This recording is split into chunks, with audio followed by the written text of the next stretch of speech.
पर आप कभी गए हैं बरसाना? बिल्कुल। उससे नीचे एक समाधि बनी है गुलाब खान। तो गुलाब खान जो है सारंगी बजाते थे अटारी पर, ठीक है, उनका काम था सारंगी बजाना। और उनकी एक छोटी सी बेटी थी राधा नाम की। तो राधा जो है वो बस एक बेटी थी, पत्नी उनकी थी नहीं। तो राधा नृत्य करती थी जब वो सारंगी बजाते थे, कीर्तन होता था, सारे अच्छा। लोग मिलकर के कीर्तन करते थे अटारी पर राधा रानी को प्रसन्न करने के लिए, सुबह शाम ये होता था। और यही उनकी दिनचर्या थी और यही जीवन यापन का साधन भी था। तो वहीं से उनको भोजन प्राप्त होता था, जो प्रसाद में मिलता था वही ग्रहण करते थे बेटी और बाप जो है। तो ऐसे करते करते समय बीतता जा रहा था, राधा बड़ी होती जा रही थी। जब राधा बड़ी हो गई तो वहां के गोस्वामी जी ने, कुछ लोगों ने कहा कि भाई राधा का विवाह कर दे, शादी कर दे। तो गुलाब खान ने कहा कि मैं कौन होता हूँ शादी करने वाला, और मेरी तो इतनी औकात भी नहीं है, हैसियत भी नहीं है, जो होगा राधा रानी देखेंगे। तो लोगों ने कहा भाई सारा खर्चा हम करेंगे, सारी व्यवस्थाएं हम करेंगे, तो चिंता मत कर, राधा रानी का ही तो दिया हुआ है सब। तो एक लड़का देखा गया और राधा की शादी कर दी गई।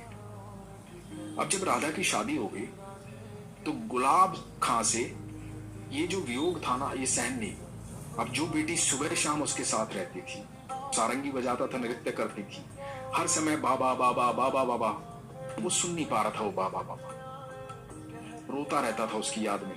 लोगों ने बहुत समझाया कि बेटी पराया धन होती है। उसका विवाह हो गया, वो चली गई, सारंगी बजाना छोड़ दिया, सारा दिन राधा राधा करता रहता था। एक दिन हुआ क्या कि गुलाब खां दिखाई नहीं दिया किसी को। खूब तलाश किया, गुलाब खां कहीं नहीं मिला।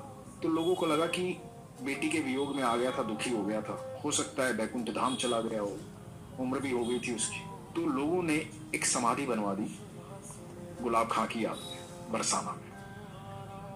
एक दिन गोस्वामी जी अटारी से नीचे आ रहे थे, महल से नीचे आ रहे थे, राधा रानी के महल से। तो गोस्वामी जी को आवाज सुनाई थी पीछे से कि गोस्वामी जी राधे राधे। पीछे मुड़ के देखा तो गुलाब खां खड़ा हुआ। बोला कहाँ थे तुम, इतने दिन से दिखाई नहीं दी, हमने तो कभी अटारी पर देखा नहीं तुझे। तो बोला नहीं, एक दिन क्या हुआ कि मैं रात को, उस दिन रात को सब लोग चले गए थे, मैं यहाँ रो रहा था, राधा राधा चिल्ला रहा था। एक छोटी सी बच्ची आई और बोली बाबा सारंगी नहीं बजाओगे, सारंगी नहीं बजाओगे तो मैं नृत्य कैसे करूंगी। मैंने सारंगी बजाई, वो मेरे को अंदर लेकर चली गई महल के, और महल में वहां ठाकुर जी थे, राधा रानी थी, और रास हो रहा था। अब वो रास करते और मैं सारंगी बजाता हूं, मैं वहीं रहता हूं। अब मेरी राधा हर समय मेरे साथ रहती है।